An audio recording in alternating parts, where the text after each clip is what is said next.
on n'est que dans la santé humaine, on ne fait que dans la santé compréhensible par tout le monde et qui apportera un plus au patient. On est tourné vers le patient, on n'est pas là, encore une fois, pour faire de la recherche pure. Avec une chance formidable, c'est qu'on est en plein milieu de Paris, et avec d'énormes structures autour qui permettent d'avoir accès à toute l'intelligence de la recherche et du développement. Nous sommes une équipe de 5 personnes à Paris Biotech Santé. C'est une petite équipe qui s'est construite depuis 17 ans maintenant. Et c'est une équipe fidèle, c'est une équipe multidisciplinaire. Et tous les membres de notre équipe s'occupent de chaque projet qui rentre dans l'incubateur. On a tous un regard différent sur un projet. Il faut d'abord être travailleur. Travailleur, ça c'est un premier point. Il faut avoir un génie d'innovation, mais ça ne s'invente pas. L'innovation, c'est beaucoup de travail, c'est parfois le hasard aussi. Alors, pour être chez nous, il faut être sympathique.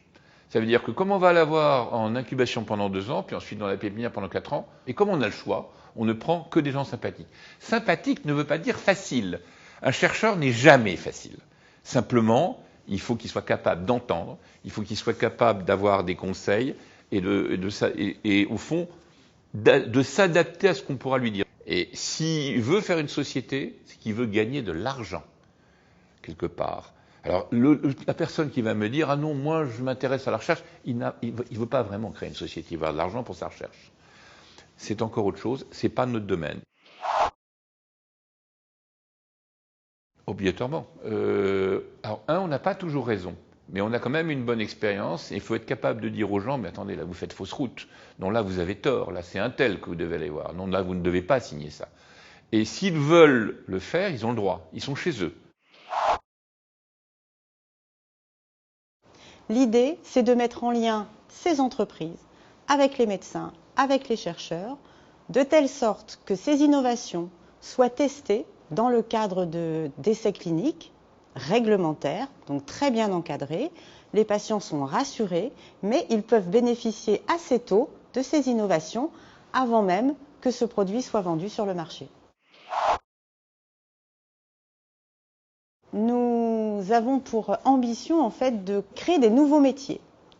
Ce qui est très important, c'est de savoir que dans ces entreprises, il n'y a pas que des médecins, il n'y a pas que des managers, il y a des informaticiens, il y a des mathématiciens. Et c'est très important d'offrir ce cadre à des jeunes notamment qui cherchent des emplois, des jeunes chercheurs, mais pas seulement eux. Donc on crée des emplois, on crée des métiers et on crée de la valeur surtout pour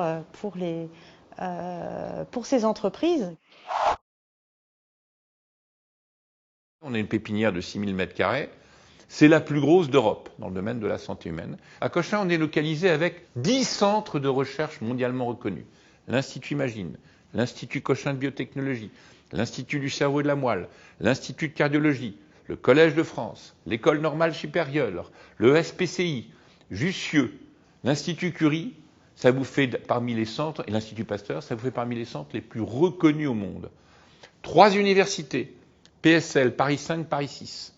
Avec nous, quand vous regardez sur 1000 mètres de grandeur, on est plus gros que Boston.